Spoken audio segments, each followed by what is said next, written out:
Hi friends, welcome back to our channel. మనం ఈరోజు అక్షయ తృతీయ అంటే ఏమిటి, అక్షయ తృతీయ వెనుక ఉన్న కథ గురించి, అక్షయ తృతీయ రోజు ఏం చేయాలో ఈ వీడియోలో తెలుసుకుందాం.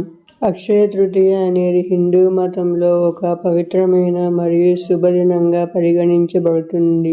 ఇది వైశాఖ మాసంలో శుక్లపక్ష తృతీయ తిథి నాడు వస్తుంది. అక్షయ అనే పదానికి అర్థం క్షయం కలగని అని. అంటే ఈ రోజు చేసే దానం, పుణ్యం, జపం, తపం, హవనం వంటి ఆధ్యాత్మిక క్రియలు ఫలితం ఎప్పటికీ తగ్గదు.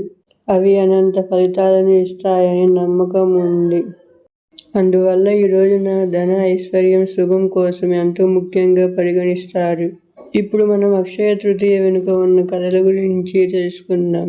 శ్రీకృష్ణుడు మరియు సుధామి కథ. ఈ రోజునే శ్రీకృష్ణుడు తన చిన్ననాటి మిత్రుడు సుధామిని అతడి పేదరికం నుండి విడిపించి అతనికి అపార ఐశ్వర్యాన్ని అందించాడు. ఇది స్నేహానికి ప్రతీకగా కూడా భావించబడుతుంది. సుధామి తన మిత్రుడిని కలవటానికి పూజితమైన అటుకులు మాత్రమే తీసుకెళ్లి తన భక్తి ద్వారా మహా ఐశ్వర్యవంతుడయ్యాడు. పార్వతీ శివుని వివాహ దినం. కొన్ని కథల ప్రకారం ఈ రోజునే పార్వతీదేవి మరియు పరమశివుడు కళ్యాణం చేసుకున్నారని నమ్మకం ఉంది. అందువల్ల ఈ దినం కొత్త సంబంధాలు ప్రారంభించడానికి ఎంతో శుభదాయకంగా భావిస్తారు. అన్నదానం ప్రారంభమైన రోజు. అక్షయ పాత్ర కథ కూడా ఈ రోజుకి సంబంధించినదే. ద్రౌపది తన భర్తలైన పాండవుల కోసం అన్నదానాన్ని చేసినప్పుడు శ్రీకృష్ణుడు ఆమెకు అక్షయ పాత్రను ఆశీర్వదించాడు. ఇది పాండవుల అరణ్యవాసంలో ఉన్నప్పుడు వారికి శాశ్వతంగా ఆహారం అందించేది. ఇప్పుడు మనం అక్షయ తృతీయ రోజు చేయవలసిన పనుల గురించి తెలుసుకుందాం. దానం. ఈ రోజు చేయబడిన దానం ఎన్నో రెట్లు ఫలితాన్ని ఇస్తుందనే నమ్మకం ఉంది. దానం చేయడం వలన పుణ్యం లభిస్తుందని, పాపాలు తొలగిపోతాయని భావిస్తారు. ముఖ్యంగా పసుపు, కుంకుమ, వస్త్రాలు, బియ్యం, నీటి మట్టి కుండలు, చప్పట్లు, పంచపాలాలు ఆహార దానం చేయడం చాలా శుభకరం. పూజలు మరియు జపాల గురించి తెలుసుకున్నాం. లక్ష్మీదేవి, విష్ణువు, కుబేరుడు వంటి దేవతలను పూజించడం వల్ల ఐశ్వర్యం వస్తుందని నమ్మకం. ఈ రోజున శ్రీ సూత్రాలు, విష్ణు సహస్రనామం, కనకదార స్తోత్రం, శ్రీలక్ష్మి అష్టోత్తరం వంటి మంత్రాలు జపిస్తారు.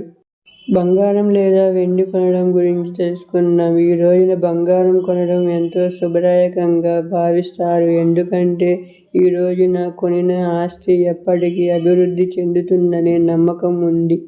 కొన్ని ప్రాంతాల్లో వ్యవసాయ పనులు ప్రారంభించడానికి కూడా ఈ దినాన్ని ఎంచుకుంటారు. వివాహాలు, శుభకార్యాల గురించి తెలుసుకుందాం. అక్షయ తృతీయను అభూజ ముహూర్తంగా పరిగణిస్తారు. అంటే పంచాంగం చూడకుండానే ఏ శుభకార్యమైనా చేయవచ్చు. ఇది అత్యంత శుభదాయకమైన దినంగా భావించి వివాహాలు, గృహప్రవేశాలు, పునాది కార్యక్రమాలు నిర్వహిస్తారు.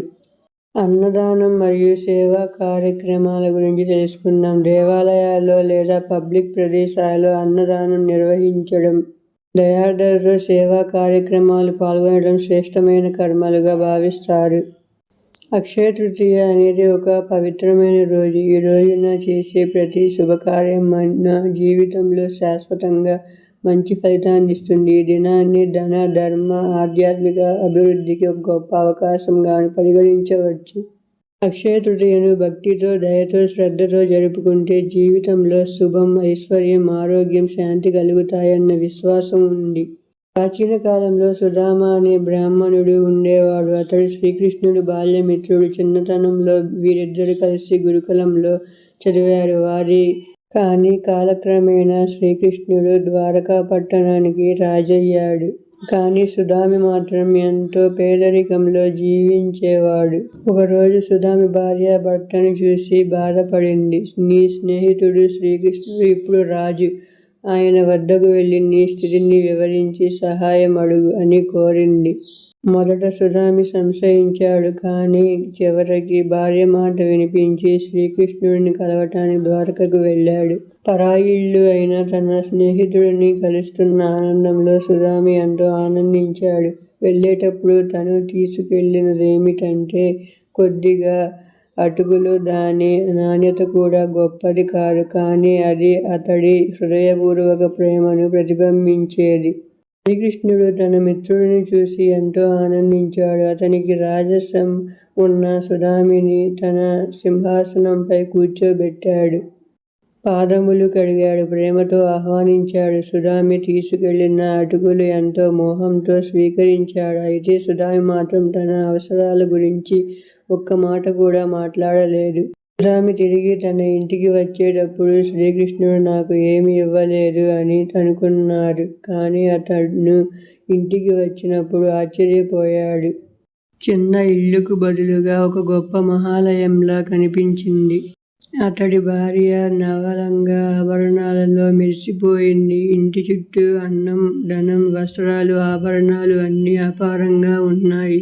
ఇదంతా శ్రీకృష్ణుడు ఇచ్చిన దివ్యదానం. సుదామి అతడి జీవితాంతం శ్రీకృష్ణుడి సేవలో ఉండిపోయాడు. శ్రద్ధతో ఇచ్చిన చిన్నటి కానుక కూడా భగవంతుడికి ప్రీతికరం.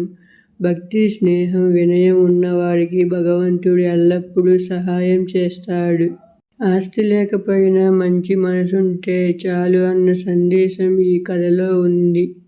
ఈ కథను అక్షయ తృతీయ రోజున గుర్తు చేసుకుంటారు. ఎందుకంటే ఇదే రోజు శ్రీకృష్ణుడు సుదామికి అక్షయమైన ధనాన్ని ప్రసాదించాడు.